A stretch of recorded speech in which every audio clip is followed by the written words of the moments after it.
साथियों, आप सभी का स्वागत है पीजीटी के इस बहुत ही बेहतर सेशन में, जिसमें हम लोग पीजीटी आर्ट को लेकर के बहुत ही सुपर सवालों पर डिस्कस करेंगे। लेकिन इसके पहले एक चीज़ मैं आप लोगों को बता दूं कि आप लोग बहुत डिमांड कर रहे थे कि सर क्लास कंटिन्यू किया जाए, लेकिन मेरे पास कुछ ऐसी समस्याएं हैं कि मैं उसको डिस्कस नहीं कर सकता। आसपास इतना शोरगुल का माहौल है कि आप देखिए, सुबह में 4 बजे उठ करके मुझे आपके लिए वीडियो बनाना पड़ रहा है।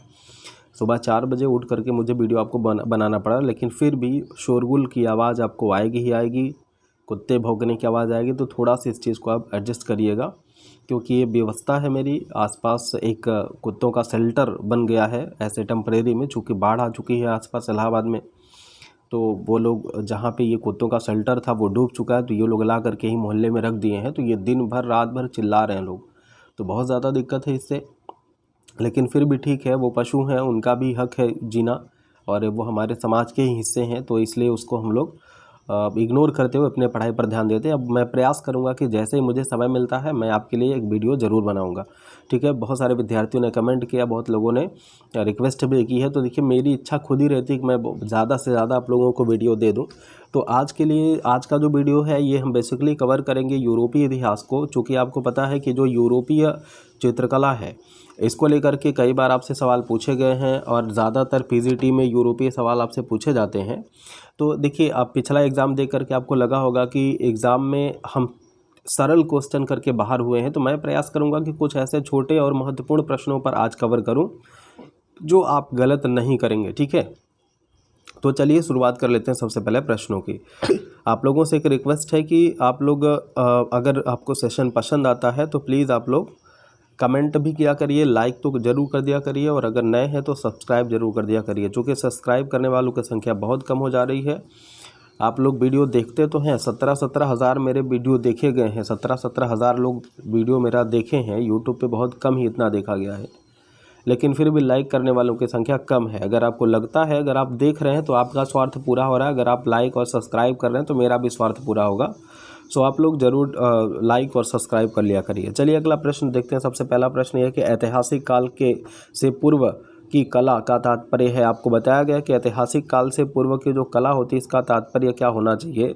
तो दोस्तों, ऐतिहासिक काल से जो पूर्व की कला है, अब 4 ऑप्शन है आपके पास। छोटा कर रहा हूँ मैं थोड़ा सा, जो कि क्वेश्चन इसी फॉर्म में है। तो पूछ रहा है कि ऐतिहासिक काल की कला से क्या तात्पर्य है। ये एकदम रिपीटेड सवाल है, पूछा गया कि प्रागैतिहासिक कालीन जो कला होती है उसको हम लोग कहते हैं। अब देखो, ऐतिहासिक काल को हम लोग 3 भाग जो इतिहास है भारत का, या जो प्रागैतिहास है, उसको 3 भागों में बांटा गया है ना। इतिहास को 3 भागों में बांटा जाएगा। तो सबसे पहला प्रागैतिहासिक काल, उसके जैसे हिस्टोरी, वो प्री हिस्टोरी है, प्रोटो हिस्टोरी है, और फिर आपका हिस्टोरिकल पीरियड है। 3 पीरियड होता है ना। तो ऐतिहासिक काल, आद्य ऐतिहासिक काल और ऐतिहासिक काल। तो आद्य ऐतिहासिक काल का मतलब ही होता है कि ऐसी घटना जहाँ से प्रागैतिहासिक काल का मतलब ऐसी होता है कि जहाँ पर मानव पढ़ना लिखना नहीं जानता था और वो केवल पत्थरों के औजारों पर निर्भर करता था। तो इसका ऑप्शन डी वाला होगा। मैं आपको बता दूं कि ये केवल और केवल आपके छोटे प्रश्नों को मजबूत बनाने के लिए सीरीज़ मैं आपको दे रहा हूँ, ठीक है। जो भी सरल क्वेश्चन आएंगे उस पर आपकी मजबूती करने के लिए सवाल आपको दे रहा हूँ। सर्वप्रथम प्रागैतिहासिक चित्रों की खोज हुई। सबसे पहली बार प्रागैतिहासिक चित्रों की खोज कहाँ पे हुई थी? स्पेन में हुई थी, ठीक है। अगला सवाल देखेंगे, प्रागैतिहासिक कला का सिस्टाइन चैपल, तो बहुत ही इंपॉर्टेंट है। टीजीटी में यहाँ से सवाल पूछा गया, पीजीटी में पूछने की संभावना है। पूछ रहा है कि सिस्टाइन चैपल कहाँ है। सिस्टाइन चैपल कहाँ पर है? तो ये दोस्तों अल्टामिरा में है, माने सी वाला ऑप्शन ठीक है। अगला सवाल पूछ रहा है कि समस्त फ्रैंको कैंटेब्रियन क्षेत्र में उपलब्ध गुफा चित्रों में श्रेष्ठ है। अब इसमें से कौन सा श्रेष्ठ है ये बताना। जैसे देखिए, जो लास्की की गुफा आपको बताया गया है, ये सबसे श्रेष्ठ गुफा मानी जाती है। जो लास्की की गुफा, या इसी को कभी कभी लास्को की गुफा कहते हैं, ये सबसे जो फ्रैंक कैंटेब्रियन क्षेत्र है उनमें सबसे श्रेष्ठ माना जाता है। अगला सवाल देखेंगे, लास्की गुफा अधिकांशतः बने हैं। जो लास्की की गुफा है, लास्की की गुफा में अधिकांश कौन सा चित्र बनाया गया, ये आपसे पूछा जा रहा है। तो आपको पता है कि इसमें वृषभ के चित्र खूब मात्रा में बनाए गए, ठीक है। तो वृषभ इसमें बनाया गया है, ठीक है। बाइसन भी आप कह सकते हैं। डी वाला ऑप्शन इसका सही है। और अगला सवाल कह रहा है कि 6 नंबर का, कि शरीर के मध्य में लाल रंग के बिंदु वाला हाथी किस गुफा में चित्रित है? तो आपको कई बार पढ़ा है, ये पिंडाल की गुफा में है, ठीक है, पिंडाला की गुफा में है। और 7 नंबर का सवाल कह रहा है कि उत्तरी स्पेन तथा दक्षिणी फ्रांस की कलात्मक गुफाओं का पता चला। जो उत्तरी स्पेन है और दक्षिणी फ्रांस की जो गुफाएं या कलात्मक गुफाएं हैं उसका पता चला है, तो इसको लेकर के सवाल, इसका सही आंसर क्या होना चाहिए? देखिए 19वीं सदी इसका सही आंसर होगा, 19वीं सदी में इसका पता चलता है। और अगला सवाल कह रहा है कि निम्न में से कौन सी ऐसी गुफाएं हैं जो चरम विकसित स्थिति को प्राप्त करती हैं? अब कौन सी ऐसी गुफाएं हैं जो चरम विकसित स्थिति को प्राप्त करती हैं? तो इसका सही आंसर होगा लास्की, ठीक है। लास्की की गुफा जो है ये चरम विकास की अवस्था को प्रदर्शित करती हैं। आगे कह रहा है कि आदिम कला के अंतर्गत पशुओं का चित्रण हुआ है, तो यह प्राकृतिक मुद्राओं में होगा। कई बार हमने आपको अपने लेक्चर के दौरान भी बताया है कि यह प्राकृतिक मुद्राओं के दौरान हुआ है, माने सी वाला उत्तर ठीक होगा। और अगला सवाल कह रहा है कि अलग अलग पशुओं को प्रायः विशाल आकारों में चित्रित किया गया है, यह विशेषता पाई जाती है। जो अलग अलग पशु हैं वो विशाल आकारों में चित्रित किए गए हैं, ये जो विशेषता पाई जाती है ये कहाँ पाई गई है, ठीक है, किस गुफा में पाई गई, ये आपको बताना है। जैसे जब हमने आपको बताया था कि पूर्वी स्पेन की गुफा, तो यहाँ पे आपसे बताया गया था कि पशुओं को जो विशाल आकारों में उसको चित्रित किया गया है, ये पूर्वी स्पेन की गुफाओं की विशेषता के तौर पर इसको आप जानते हैं। अगला सवाल कह रहा है कि पूर्वी स्पेन के पशु चित्र बहुत छोटे आकार में बनाए गए हैं, किंतु वे, अब देखिए पूर्वी स्पेन के जो पशुओं के चित्र बनाए गए हैं ये छोटे आकार में बनाए गए हैं, लेकिन ये इसमें यथार्थवाद झलकता है। तो ए वाला ऑप्शन इसका सही होगा, पहला वाला, यथार्थवादी प्रकृति को वो अपनाए हुए हैं, ठीक है। अगला सवाल देखेंगे। अगला सवाल, नवपाषाणकालीन भित्ति चित्र आखेट का दृश्य कहाँ है? जो नवपाषाणकालीन दृश्य है उसमें आखेट का दृश्य कहाँ से मिला हुआ है, ये आपको बताना है। तो दोस्तों इसका देखेंगे कि इटली, जर्मनी, फ्रांस और स्पेन से मिलेगा। ए वाला ऑप्शन इसका सही है, स्पेन से मिला है। और आगे नेक्स्ट सवाल देखेंगे। लास्की गुफा अवस्थित है, जो लास्की की गुफा है ये कहाँ पर अवस्थित है, किस घाटी में अवस्थित है, ये आपको बताना है। तो दोस्तों जो लास्की की गुफा है ये बेजर घाटी में स्थित है, ये डी वाला ऑप्शन इसका ठीक है। फांत दा गाम तथा ला कंबारली गुफा स्थित है। जो ला कंबारली गुफा है ये कहाँ पर स्थित है और फांत दा गाम की गुफा कहाँ स्थित है? दोस्तों ये ब्यून घाटी में है। फिर मैं आपको याद दिला दूं कि ये प्रश्न ऐसे प्रश्न हैं जो छोटे प्रश्न है, सतही प्रश्न है, लेकिन सिलेक्शन के लिए बहुत ही इम्पॉर्टेंट है। अगर आप इन प्रश्नों पर मजबूत नहीं हैं या इन प्रश्नों की अगर आपसे गलती होती है तो टीजीटी की तरह ही गति होनी है।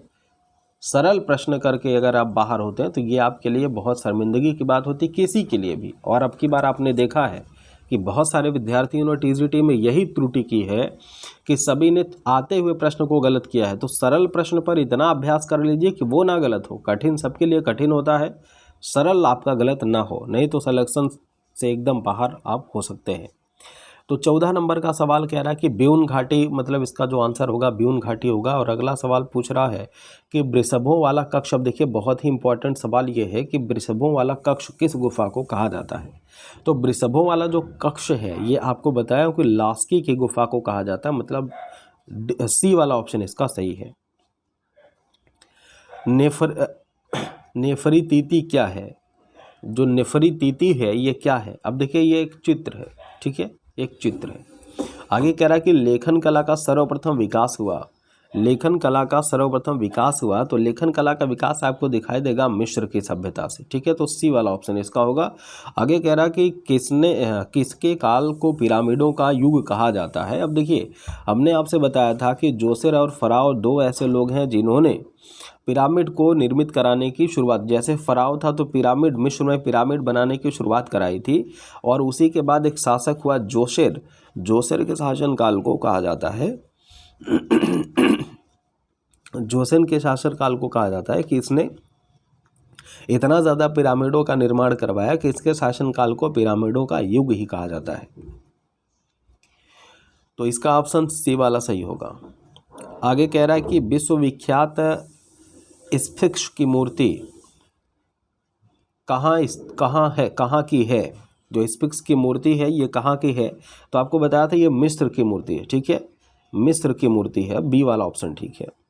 ग्रीक कला का प्रमुख केंद्र आपको बताया एथेंस होता है। ग्रीक कला का जो प्रमुख केंद्र है ये एथेंस है, ठीक है। ग्रीक माने यूनान, यूनान की कला है ये, और यूनान का ही एक कवि था होमर, आपको बताया गया है। अमरत्व की कला के नाम से जानी जाती है। अब देखिए अमरत्व की कला का मतलब होता है, जैसे हमने आपको पिछले कुछ वीडियो में बताया था कि कुछ एक आध देश ऐसे आपको दुनिया में मिले हैं जहां पर ये धारणा थी कि मरने के बाद भी चीज़ों का, वस्तुओं का प्रयोग होता है और व्यक्ति उसका यूज़ करता है, तो उसके साथ बहुत सारी चीज़ें दफन कर दी जाती थी, और ये चीज़ें आपको दिखाई देता है मिस्र की कला में, ठीक है।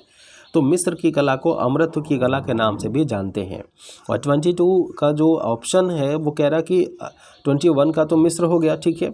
अब 22 कह रहा है कि सिकंदर महान का जो बनाया गया मणिकुट्टम चित्र है किस युग में निर्मित किया गया है। तो अब देखिए जैसे सिकंदर की बात हो, चाहे हम सिकंदर की बात करें या फिर यूनानी युग की बात करें, तो इसमें हेलेनिस्टिक युग आता है, सिकंदर से संबंधित है हेलेनिस्टिक युग। तो ये डी वाला ऑप्शन इसका ठीक है। आगे कह रहा है कि यूनान का सर्वश्रेष्ठ मूर्तिकार कौन था। यूनान का सर्वश्रेष्ठ मूर्तिकार कौन था, तो आप इसका जो सबसे अच्छा मूर्तिकार था, सर्वश्रेष्ठ मूर्तिकार था, वो था फिडियोस, ठीक है। ए वाला ऑप्शन इसका सही है, फिडियोस था। नेक्स्ट सवाल कह रहा है कि मृत्यु की देवी लिथित का रिलीफ चित्र किस सभ्यता में बनाया गया है। मृत्यु की देवी लिथित का रिलीफ चित्र किस सभ्यता में बनाया गया है। तो ये 24 नंबर का जो सही आंसर होगा वो होगा मेसोपोटामिया, ठीक है। मेसोपोटामिया में मृत्यु की देवी लिथित को चित्रित किया गया है या निर्मित किया गया है। आगे सवाल देखेंगे। आगे सवाल कह रहा है कि जिगुरत का संबंध किस सभ्यता से है। 25 नंबर का सवाल है। तो जिगुरत का संबंध मेसोपोटामिया से है। विश्व में सर्वप्रथम कहाँ के लोगों द्वारा लिपि का आविष्कार किया गया है। तो कहाँ के द्वारा लिपि का आविष्कार किया गया है, ये सुमेरिया सभ्यता के द्वारा किया गया है, ठीक है, सुमेरिया के लोगों के द्वारा। तो 26 का सही ऑप्शन होगा डी। 27 नंबर का सवाल कह रहा है कि सुमेरिया सभ्यता की विकसित लिपि थी। जो सुमेरिया सभ्यता की लिपि थी वो देखिए कीलाक्षर थी, ठीक है, एक कीले की भांति, जैसे ये मैं बना रहा हूँ इस तरीके से कीलाक्षर लिपियों का प्रयोग किया गया है। यहीं पर याद रखिएगा तुलनात्मक रूप में अगर हड़प्पा की लिपियों की बात करेगा तो हड़प्पा की लिपियाँ जो हैं ये चित्रात्मक हैं। कैसी हैं?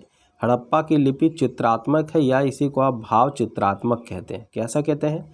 हड़प्पा की लिपि चित्रात्मक है, जबकि जो आपके सुमेरिया की सभ्यता की लिपि है या फिर मेसोपोटामिया की लिपि है ये कैसी है दोस्तों? ये है कीलाक्षर लिपि। नेक्स्ट, बेबीलोन का झूलता हुआ बाग किसने बनवाया था। बेबीलोन का झूलता हुआ बाग किसने बनवाया था? तो आपको बताया था कि द्रिज्जर नाम का एक था शासक, उसने बनवाया हुआ था। नुवेस द्रिज्जर नाम का व्यक्ति था या शासक था, इसने निर्मित करवाया था। आगे कह रहा है कि रोमन कला में भित्ति चित्रण के लिए चित्रकार की प्रिय पद्धति या चित्रकला की प्रिय पद्धति क्या थी। चित्रकारी करने की जो प्रिय पद्धति थी वो क्या होती थी। तो इसके लिए आप ध्यान देंगे कि अगर हम फ्रेस्को विधि की बात करें तो फ्रेस्को विधि जो होती है रोमन कला के भित्ति चित्रण के लिए महत्वपूर्ण है। सेक्को फ्रेस्को आपको कई बार हमने बताया, सेक्को फ्रेस्को बताया है, सेक्को ब्रूनो बताया है, तो उससे आप भली भांति वाकिफ़ हैं। अगर आप चैनल पर नए हैं तो आप TGT आर्ट करके हमारे ही चैनल पर इसका प्लेलिस्ट में बहुत सारे वीडियोस बने हुए हैं, आप उसको भी देख सकते हैं। उससे भी बेनिफिट्स आपको इस आने वाले एग्ज़ाम में PGT में मिलेगी। नेक्स्ट, निम्नलिखित में आरोही कालानुक्रम के अनुसार सही विकल्प का चयन करें।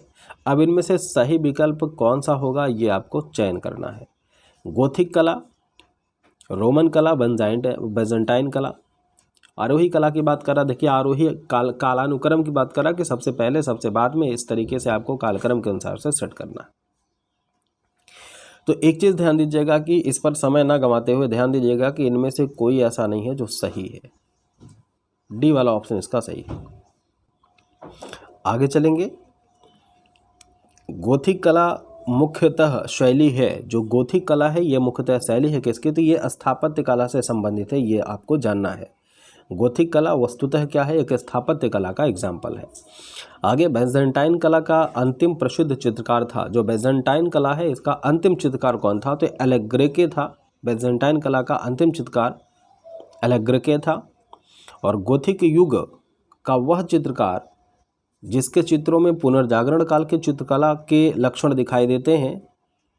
जो ऐसा गोथिक काल का गोथिक युग का वह चित्रकार जिसके चित्रों में पुनर्जागरण काल की चित्रकला को जन्म दिया था, ऐसा पूछा जा रहा है। तो इसमें आपको बताऊं कि ज्योतो नाम का एक चित्रकार था, ज्योतो, जिसने पुनर्जागरण काल की चित्रकला को जन्म दिया था। तो बी वाला ऑप्शन इसका सही है।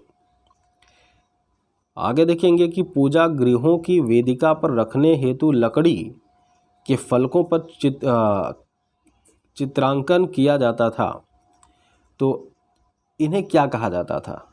ये सीधा सीधा पूछ रहा कि पूजा गृहों की वेदिका पर रखने हेतु लकड़ी के फलकों का जो चित्रांकन किया जाता था उसे क्या कहा जाता था, ये आपसे पूछा जा रहा है। तो देखिए, अभी आपको ध्यान होगा अगर कि टीजीटी में कार्ड पूछा था कि पैनल शब्द का प्रयोग या का किस में होता, तो चित्रकला में किया जाता है। तो इसका जो सही आंसर होगा, 34 नंबर का, ये होगा डी, पैनल चित्र बोला जाता था उसको। ठीक है, तो पैनल का प्रयोग कहाँ पे होता है, चित्रकला में होता है। अगला सवाल कह रहा कि बैजेंटाइन कला के निम्नलिखित में से कौन से ऐसे रूप हैं। बैजेंटाइन कला के निम्नलिखित में से रूप हैं। जो बैजेंटाइन कला है उसका रूप क्या है, तो ये देखिए, जो बैजेंटाइन कला है आपको बताया गया कि ये मणिकुट्टम या फिर भित्ति चित्रण की भी एक पद्धति है। पैनल या फिर पुस्तक चित्रण की भी एक पद्धति आपको दिखेगी इसमें।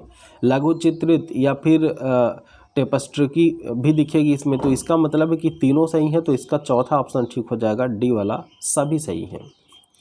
आरंभिक ईसाई चित्रों में ईसा को प्रायः चित्रित किया गया है। आरंभिक ईसाई चित्रों में ईसा को प्रायः चित्रित किया गया, देखिए एक जुलाहे के रूप में इनका चित्रण किया गया है। तो बी वाला ऑप्शन सही है।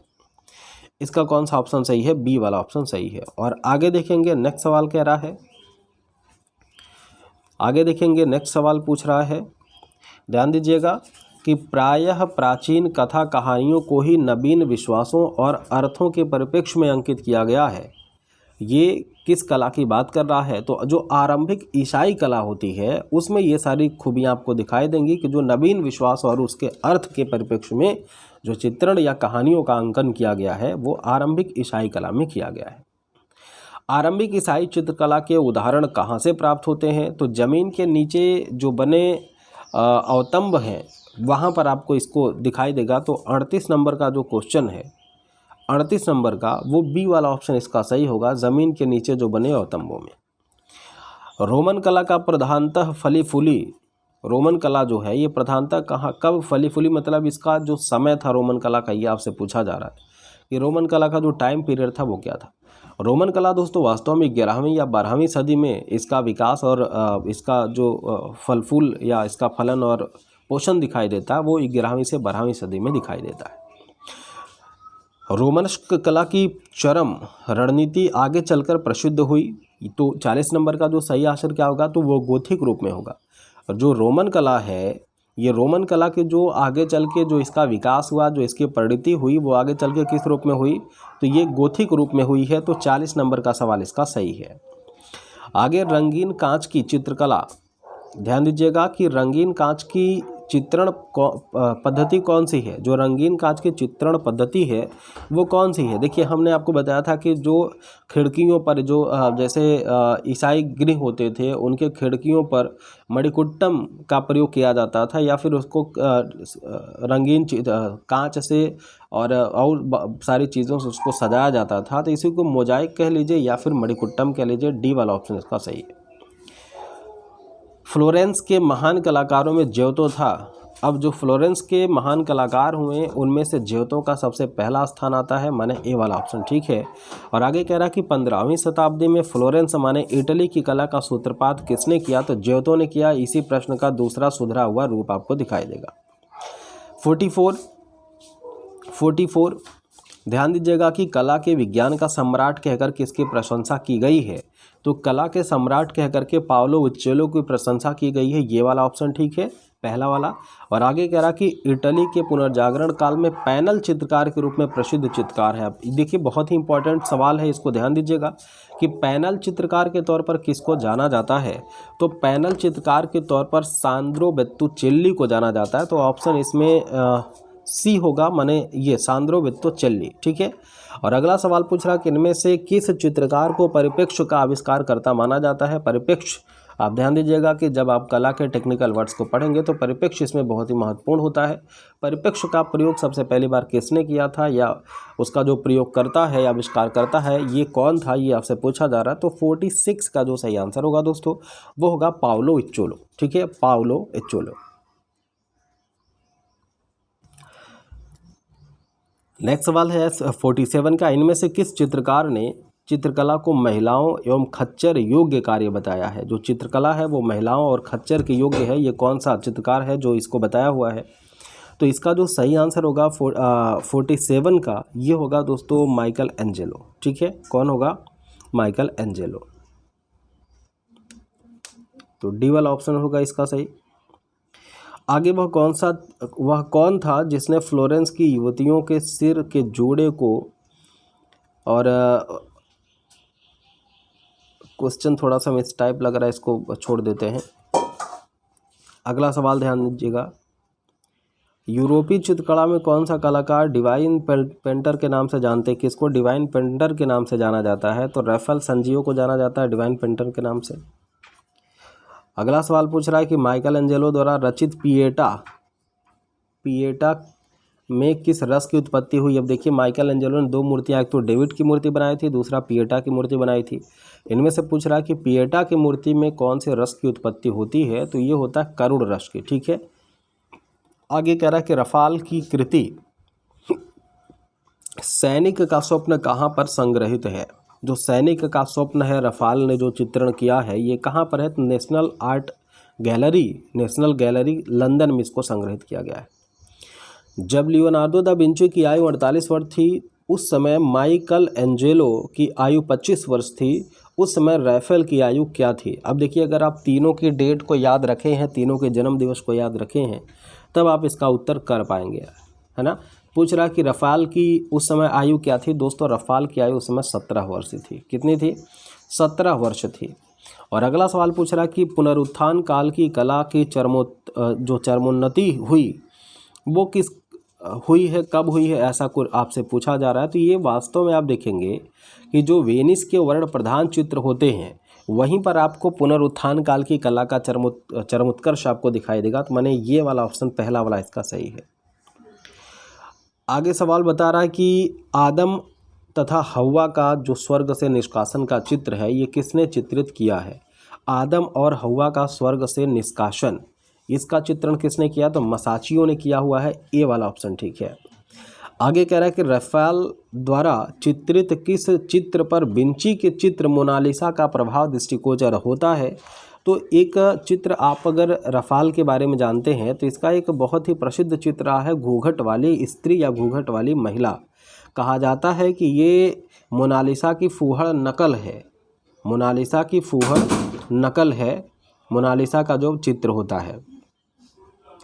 तो बी वाला ऑप्शन इसका ठीक है। आगे कह रहा कि एल ग्रेको कहाँ पैदा हुए थे। तो एल ग्रेको कहाँ पैदा हुए थे, इस प्रश्न का सही उत्तर होगा क्रीट में। ये क्रीट में पैदा हुए थे। नेक्स्ट सवाल है कि फ्रांस की रोमानी कला का जनक माना जाता है। जो फ्रांस की रोमानी कला है इसका जनक कौन माना जाता है। तो रोमानी कला या फिर रोमांसवाद इसी को कहते हैं। रोमांसवाद का प्रणेता है जेरिको, और रोमांसवाद का जो पहला चित्र है दोस्तों वो है मेदुसा का बेड़ा। और जेरिको एक ऐसा चित्रकार भी है जो लाशों का अध्ययन करने के लिए शवगृहों में जाता था और हॉस्पिटल्स में जा कर के उसका अध्ययन किया करता था। देलाक्रा व स्वच्छंदवादी आंदोलन के प्रमुख चित्रकार थे। देलाक्रा एक स्वच्छंदवादी आंदोलन के प्रमुख चित्रकार थे। उन्हें किसका पूर्वज कहा जाता है। उन्हें किसका पूर्वज कहा जाता है दोस्तों। तो देलाक्रा के बारे में देखेंगे तो यह प्रभाववाद से संबंधित है, माने सी वाला ऑप्शन इसका ठीक होगा।